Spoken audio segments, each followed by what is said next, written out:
শিক্ষার্থীদের প্রতি বছর অন্তত একটি করে গাছ লাগানোর আহ্বান প্রধানমন্ত্রীর। প্রাথমিক শিক্ষা পদক বিতরণ।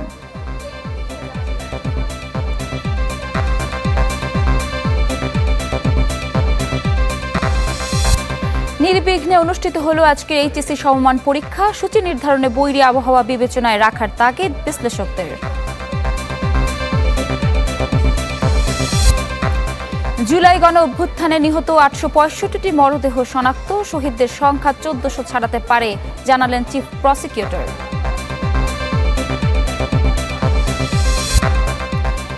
চট্টগ্রাম অঞ্চলে বন্যা পরিস্থিতির উন্নতি। কুড়িগ্রাম গাইবান্ধায় দেখা দিয়েছে তীব্র ভাঙন, বাড়ছে যমুনার পানি।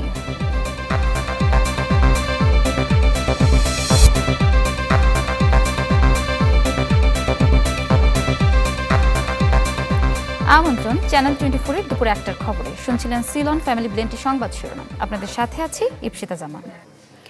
দেশকে আরও সবুজ করে গড়ে তুলতে সবার প্রতি আহ্বান জানিয়েছেন প্রধানমন্ত্রী তারেক রহমান।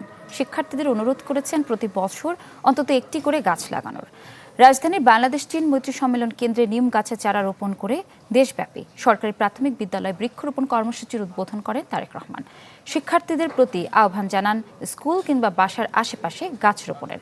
ঘুরে দেখেন প্রাণ প্রকৃতি বিষয়ক শিশু শিক্ষার্থীদের তৈরি বিভিন্ন প্রকল্প। পরে সম্মেলন কেন্দ্রে প্রাথমিক শিক্ষা পদক জয়ী শিক্ষার্থী শিক্ষকদের পুরস্কার তুলে দেন সরকার প্রধান। যেখানে যেখানে মনে করবে একটি গাছ রোপণ করা যাবে, তোমাদের সকলের কাছে আমার অনুরোধ, একটি করে গাছ রোপণ করবে। আসো আমরা সকলে মিলে চেষ্টা করি আমাদের এই বাংলাদেশটাকে আরো সবুজ করে গড়ে তুলতে। নির্বিঘ্নে অনুষ্ঠিত হলো আজকে এইচএসসি ও সমমান পরীক্ষা। সকাল 10টায় শুরু হয় পদার্থবিজ্ঞান দ্বিতীয় পত্র, হিসেব বিজ্ঞান দ্বিতীয় পত্র এবং যুক্তিবিদ্যা দ্বিতীয় পত্রের পরীক্ষা। একই সঙ্গে চট্টগ্রাম বোর্ড ছাড়া বাংলাদেশ মাদ্রাসা শিক্ষা বোর্ডে হয় আরবি দ্বিতীয় পত্র এবং বাংলাদেশ কারিগরি শিক্ষা বোর্ডে ব্যবসায় সংগঠন ও ব্যবস্থাপনা 2 বিষয়ের পরীক্ষা। শিক্ষামন্ত্রী পদত্যাগ, পরীক্ষা স্থগিত সহ কয়েকটি দাবি দেওয়ায় মঙ্গলবার দিনভর রাজধানী সহ বিভিন্ন স্থানে বিক্ষোভ করে পরীক্ষার্থীরা। আজও পরীক্ষা শেষে উত্তরার বিএনএস সেন্টার থেকে শিক্ষা মন্ত্রণালয় অভিমুখে লং মার্চ কর্মসূচি পালনের ঘোষণা দিয়েছে একদল শিক্ষার্থী।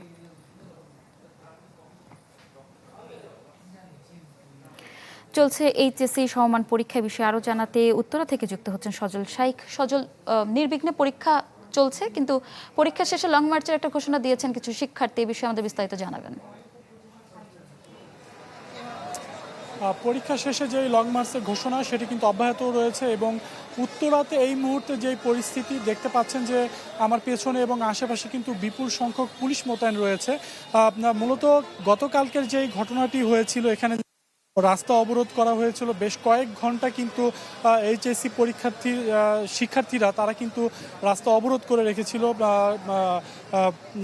শিক্ষামন্ত্রীর পদত্যাগের দাবিতে। এবং তাদের যেই দাবি ছিল, তাদের মূলত 3টি দাবি ছিল: শিক্ষামন্ত্রীর পদত্যাগ এবং পরীক্ষা পেছানো সহ আরও যেই কয়েকটি দাবি ছিল, সেই দাবিতে কিন্তু তারা এখনও অনড় রয়েছে। উত্তরা এবং সায়েন্স ল্যাব শহর ঢাকার বেশ কয়েকটি জায়গায় কিন্তু তারা আন্দোলনে নামে এবং পরবর্তীতে আমরা দেখেছি যে সন্ধ্যার পরে কিন্তু সংসদ ভবন এলাকাতেও তারা বিক্ষোভ করে এবং তারা কিন্তু একটি আলটিমেটাম দেয় যে আজকের যে পরীক্ষাটি অনুষ্ঠিত হলো সেই পরীক্ষা যাতে তারা স্থগিত করার জন্য তারা দাবি তুলেছিল। তবে সরকারের পক্ষ থেকে কিন্তু কালকে বলা হয়েছিল যে আজকের এই পরীক্ষা চলবে এবং জানেন যে সংসদে কিন্তু শিক্ষামন্ত্রী দুঃখ প্রকাশও করেছে এবং বলেছে যে যারা ক্ষতিগ্রস্ত এই ধরনের সিচুয়েশনে পড়েছে তাদের পরীক্ষা পুনরায় আবার নেওয়া হবে যদি কেউ ক্ষতিগ্রস্ত হয়ে থাকে। তবে এই সব কিছুর মধ্যে থেকেও কিন্তু শিক্ষার্থীরা তাদের যেই দাবি, সেই দাবিতে তারা অনড় রয়েছে। আজকে তারা সায়েন্স ল্যাব এবং উত্তরা থেকে কিন্তু লং মার্চ করার কথা রয়েছে, সেখানে তারা শিক্ষা ভবনে তারা অভিমুখে তারা রওনা হবে, এটি কিন্তু আমরা জেনেছি। তবে এই মুহূর্তে কিন্তু কোনো শিক্ষার্থীদের আমরা দেখছি যে পরীক্ষা শেষে হল থেকে বিভিন্ন শিক্ষার্থী বেরিয়ে এসেছে। তবে আন্দোলনের জন্য রাস্তা অবরোধের মতো কিন্তু কোনো ঘটনা এখন পর্যন্ত ঘটেনি। তবে সতর্ক অবস্থানে রয়েছে পুলিশ, যাতে করে কোনো ধরনের অপ্রীতিকর ঘটনা না ঘটে। তারা যান চলাচল নির্বিঘ্নে চলাচলের জন্য যত ধরনের ব্যবস্থা করার তারা কিন্তু সেটি করবে। এই ছিল উত্তরা থেকে আমার কাছে সর্বশেষ। ধন্যবাদ আপনাকে। দর্শক, এইচএসসি ও সমমান পরীক্ষার খবর জানাচ্ছিলেন সজল শাইখ। জীবনের অন্যতম গুরুত্বপূর্ণ পাবলিক পরীক্ষা এইচএসসি। যার ফলাফল সরাসরি প্রভাব ফেলে উচ্চশিক্ষায় ভর্তির সুযোগে। অথচ এবার প্রকৃতির সঙ্গে লড়াই করে পরীক্ষা কেন্দ্রে পৌঁছাতে হচ্ছে হাজারো শিক্ষার্থীকে। এ নিয়ে বাড়ছে শিক্ষার্থী অভিভাবকদের অভিযোগ। শিক্ষাবিদদের মতে এমন ভোগান্তি এড়াতে আগামী বছর থেকে বাস্তবতা বিবেচনায় নিয়ে এইচএসসি পরীক্ষার সময়সূচি নতুনভাবে করা উচিত। আবির হোসেনের রিপোর্ট। দুর্যোগে দুর্ভোগের এমন ছবি কুমিল্লার। কোথাও কোমর পানি, কোথাও বা নৌকা দিয়েই এইচএসসি পরীক্ষা দিতে যাচ্ছে শিক্ষার্থীরা। যেন পরীক্ষা দেওয়ার আগেই কেন্দ্রে পৌঁছানোই হয়ে দাঁড়িয়েছে বড় পরীক্ষা।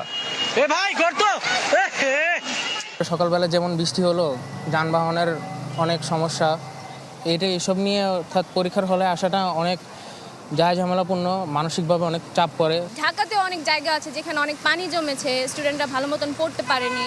আমার মনে হয় কি যে পরীক্ষার আগে যদি আমাদেরকে বলে দিত ভালো মতন যে পরীক্ষাটা স্থগিত করবে কি করবে না। এই চিত্র এবারই প্রথম নয়। গেল 2 বছরেও ভয়াবহ বন্যায় সিলেট ও কুমিল্লা অঞ্চলে এইচএসসি পরীক্ষা পেছানো হয়। আর এবার 16 জুলাই পর্যন্ত স্থগিত করতে হয়েছে চট্টগ্রাম বিভাগের 5 জেলার পরীক্ষা।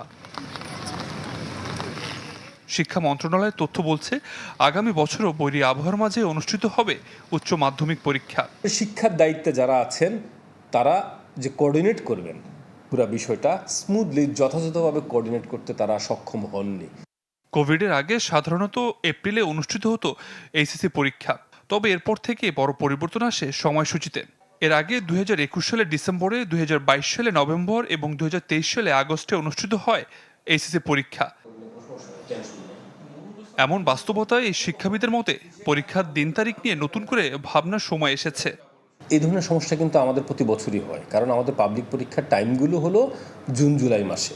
আমরা কিন্তু বারবার বলে আসছি যে এই পরীক্ষার সময়গুলো যাতে একটু স্বাভাবিক সময়ে, অর্থাৎ আমরা যদি দেখি যে একটু শীতকালে একটু কম শীতের মধ্যে নেওয়া হয়, যেমন সেপ্টেম্বর, অক্টোবর, নভেম্বর, ডিসেম্বর, জানুয়ারি, ফেব্রুয়ারি, ধীরে ধীরে এক বছরে না, একটা স্বাভাবিক সময়ের মধ্যে নিয়ে আসা দরকার। বিষয়টি নিয়ে মঙ্গলবার সংসদে কথা বলেন শিক্ষামন্ত্রী। দাবি করেন ধাপে ধাপে বোর্ড পরীক্ষা নিয়ে আসা হবে ডিসেম্বর জানুয়ারিতে। 2027 এসএসসি কে টার্গেট করে আমরা ক্রমান্বয়ে পরীক্ষাগুলোকে এগিয়ে আনতে চেষ্টা করছি। আবির হোসেন, চ্যানেল 24, ঢাকা। জাতিসংঘের প্রতিবেদন অনুযায়ী জুলাই গণ অভ্যুত্থানে শহীদ হয়েছেন 1400, তবে এর সংখ্যা আরও বেশি হতে পারে এ মন্তব্য করেছেন ট্রাইব্যুনালের chief prosecutor advocate Aminul Islam. প্রথমবারের মতো রাজধানীর রায়ের বাজারে জুলাই শহীদদের গণকবর পরিদর্শন করেন তিনি। জানান, এখন পর্যন্ত 865টি মরদেহের পরিচয় মিলেছে। জুরাইন, মাতুয়াইল সহ আরও কয়েকটি গণকবরে তদন্ত অব্যাহত আছে। এছাড়া ঢাকার বিভিন্ন নদীতেও ফেলে দেওয়া হয়েছিল মরদেহ। বলেন, জাতিকে দেওয়া প্রতিশ্রুতি অনুযায়ী বিচার করা হবে জুলাই আগস্টের প্রতিটি হত্যার।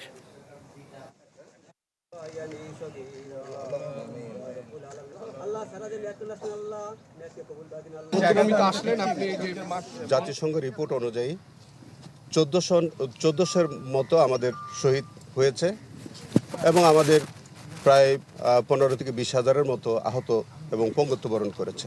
জাতির কাছে আমাদের কমিটমেন্ট যে প্রত্যেকটি শহীদের আমরা তাদেরকে শনাক্ত করে প্রত্যেকটি শহীদের বিচার আমরা বাংলার মাটিতে নিশ্চিত করতে চাই। দর্শক, চট্টগ্রামের বন্যা পরিস্থিতির খবর জানাতে বাঁশখালী থেকে যুক্ত হয়েছেন সহকর্মী রনি দত্ত। রনি, চট্টগ্রামের পরিস্থিতি কিছুটা উন্নতি হয়েছে যেমনটা আমরা বলছিলাম, এখন কি পরিস্থিতি দেখছেন? ইপসিতা, চট্টগ্রামের যে বাঁশখালী এবং সাতকানিয়া এই দুইটি জেলায় এই দুটি উপজেলায় কিন্তু সবচেয়ে বেশি বন্যায় ক্ষতিগ্রস্ত হয়েছে। তো আমরা বাঁশখালীতে আছি, খানখানাবাদ ইউনিয়নে।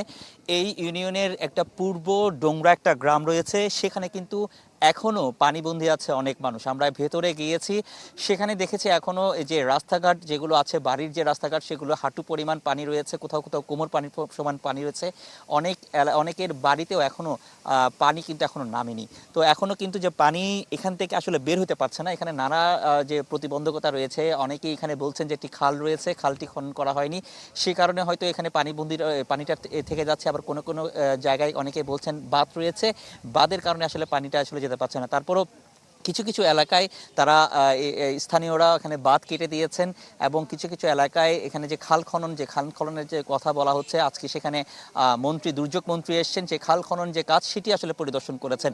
সব মিলিয়ে এখানকার পরিস্থিতি এখনো কিন্তু উন্নতি হয়নি, পানি কিছুটা কমছে, কিন্তু মানুষের মধ্যে এখনো যে ত্রাণ যে পাওয়াটা সেটাও কিন্তু আসলে ঠিকভাবে এখনো পৌঁছায়নি। এখানকার যারা স্থানীয়রা রয়েছেন তারা যেটি বলছেন, কিছু কিছু স্বেচ্ছাসেবী সংগঠন রয়েছে, সেখান থেকে তারা কিছু ত্রাণ পেয়েছেন, শুকনো খাবার পেয়েছেন, চিড়া মুড়ি এই ধরনের, কিন্তু সরকারি পর্যায়ে যেসব ত্রাণের পাওয়ার কথা এখনো পর্যন্ত তারা সেভাবে কোনো কিছুই পাননি। তো সরকার পর্যায় থেকে এই মন্ত্রী আশ্বাস করেছেন যে যারা এখানে ক্ষতিগ্রস্ত হয়েছেন তাদেরকে পুনর্বাসন করবেন। তো এই ছিল এখানকার সবশেষ অবস্থা। ইপসিতা, ধন্যবাদ আপনাকে। দর্শক, বন্যা পরিস্থিতির খবর জানছিলাম চট্টগ্রাম থেকে। আন্তর্জাতিক প্রসঙ্গ, ইরানের দক্ষিণাঞ্চলের কয়েকটি শহর ও উপকূলের দ্বীপগুলোতে হামলা চালিয়েছে যুক্তরাষ্ট্র। হরমুজ প্রণালীর কাছে কেশমুখিস দ্বীপে শোনা গেছে বিস্ফোরণের শব্দ। জবাবে বাহরাইন, কুয়েত ও জর্ডানে মার্কিন স্থাপনায় হামলা চালিয়েছে ইরান। এরই মধ্যে মার্কিন প্রেসিডেন্ট ডোনাল্ড ট্রাম্প হুমকি দিয়েছেন, ইরানকে আলোচনায় ফিরতেই হবে, না হলে গুঁড়িয়ে দেওয়া হবে দেশটির বিদ্যুৎ কেন্দ্র, সেতু। এদিকে হরমুজ প্রণালীতে জাহাজ চলাচলে ফের অবরোধ বসিয়েছে যুক্তরাষ্ট্র। যদিও 20% শুল্ক আরোপের পরিকল্পনা থেকে সরে এসেছেন ট্রাম্প। বলেছেন, মধ্যপ্রাচ্যের দেশগুলোর সঙ্গে বিনিয়োগ ও বাণিজ্য চুক্তি হবে।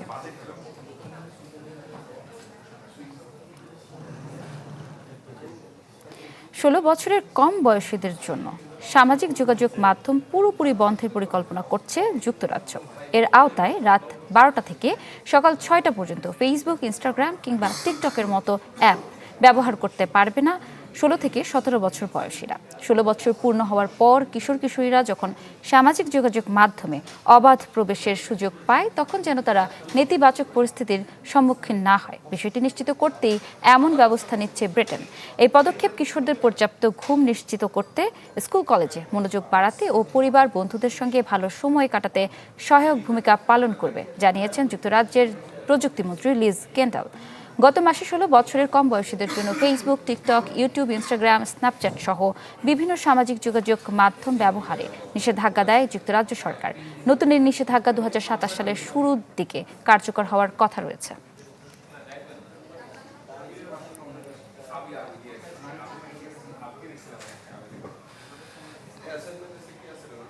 এই ছিল দুপুর 1টার খবরে। বিশ্বের যে কোনো প্রান্ত থেকে সবশেষ খবর জানতে ভিজিট করুন আমাদের ফেসবুক পেজ, ইউটিউব চ্যানেল ও ওয়েবসাইটে। এতক্ষণ সাথে থাকার জন্য ধন্যবাদ সবাইকে।